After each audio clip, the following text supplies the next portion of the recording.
જય દશામાં. તો આજે આપણે સાંભળીશું દશામાના વ્રતની વાર્તા. તો આ વ્રત અષાઢ વદ અમાસના દિવસથી લેવાય છે.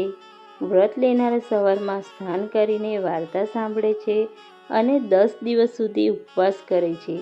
માટીની માતાજીની સાંદણી બનાવે છે, તેનું પૂજન કરે છે.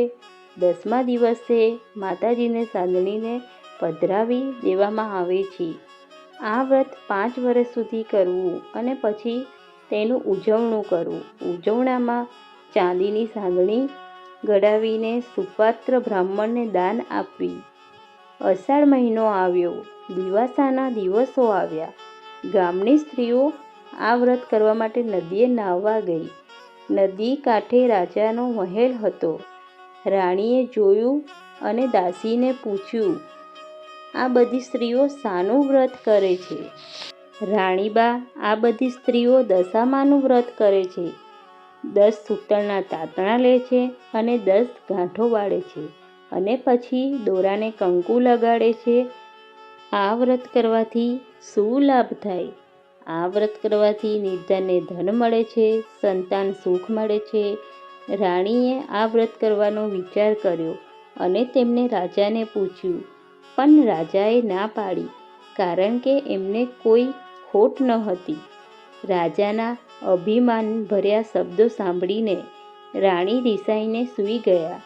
એ જ રાત્રે દશામા ગામમાં ફરવા નીકળ્યા. આખી રાત આખા નગરમાં ફરી વળ્યા. વહેલી સવારે આખા નગરમાં અંધાધૂંધી ફેલાઈ ગઈ. ભંડારો ખાલી થઈ ગયા, કોઠારો પણ ખાલી થઈ ગયો. રાજ્યની પ્રજા પણ ચીથરેહાલ થઈ ગઈ. રાજા રાણી તો હાથે પગે ચાલી નીકળ્યા. ચાલતા ચાલતા ગામને પાદરે આવેલા રાજાના બગીચામાં ગયા. પણ એક રાતમાં તો આખો બગીચો સુકાઈને ઝાખરું જેવો બની ગયો હતો. રાજા રાણી ત્યાંથી પણ ચાલી નીકળ્યા. સાથે 2 કુંવરો પણ હતા.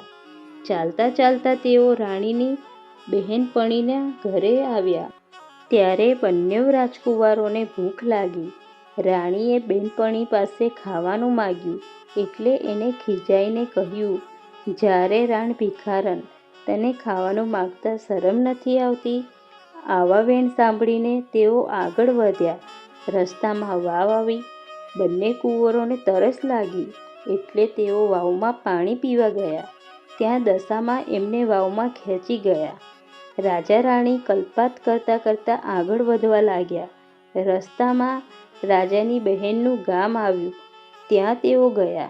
રાજાએ પોતાની બહેનને સમાચાર મોકલાવ્યા એટલે બહેને લાગ્યું કે જરૂર ભાઈને કોઈ દુઃખ પડ્યું છે, નહીંતર હાથી ઘોડા અને રથ વગર તેઓ આવે જ નહીં. આમ વિચારી બહેને સુખડી બનાવી. માટલીમાં સુખડી તથા સાવ સોનાનું સાંકડું મૂકી પોતાના ભાઈને મોકલ્યું. ભાઈને માટલું મળ્યું અને માટલું ખોલીને જોયું તો સુખડીના કોલસા થઈ ગયા હતા અને સાંકડાનો સાપ થઈ ગયો હતો. આ જોઈને ભાઈને લાગ્યું કે મારી બહેન તો આવું મોકલે જ નહીં. આ તો જરૂર આપણી દશા ફરી છે. રાજાએ એક ચીભડું લીધું. ચીભડું લઈને તેઓ ચાલતા ચાલતા જતા હતા. ત્યાં એક નગરના સિપાઈઓ આવી ચડ્યા. તેઓ રાજાને ખોવાયેલો કુંવરને શોધતા હતા. આ ચીભડાની સામે નજર પડતા જ ચીભડું રાજકુમારનું માથું બની ગયું. આથી સિપાઈઓને લાગ્યું કે આ લોકોએ રાજાના કુંવરને મારી નાખ્યો છે, એટલે તેમને પકડીને કેદખાનામાં લઈ ગયા અને પૂરી દીધા. એવામાં અષાઢ મહિનો આવ્યો અને દિવાસાના દિવસ આવ્યો એટલે રાણીને વિચાર આવ્યો કે દશામાનું અપમાન કર્યું છે એટલે આપણે આવી દશા થઈ છે. આથી રાણીએ કારાવાસમાં દશામાનું વ્રત કર્યું અને નકોરડા ઉપવાસ કર્યા અને 10મે દિવસે માટીની સાંદણીની પૂજા કરી. આથી એ નગરના રાજાના સપનામાં દશામાએ આવીને કહ્યું કે આ રાજા રાણી વગર વાંકે કારાવાસમાં પૂરાયા છે તો છોડી મૂકજે. તારો કુંવર સવારે ઘરે આવી જશે. અને ખરેખર એમ બન્યું. રાજા રાણીને કારાવાસમાંથી છોડી મૂક્યા. ચાલતા ચાલતા તેઓ પાછા આવ્યા અને પોતાની બહેનના નગરમાં આવ્યા. ત્યાં આવીને માટલીમાં જોયું તો ખાવા જેવી સુખડી બની ગઈ હતી અને સાપ હતો એનું સોનાનું સાંકડું બની ગયું હતું. સુખડી અને પેલું સાંકડું લઈને તેઓ વાવ પાસે આવ્યા. ત્યાં દશામાં એમના બંને કુંવરને લઈને એમની રાહ જોતા બેઠા હતા.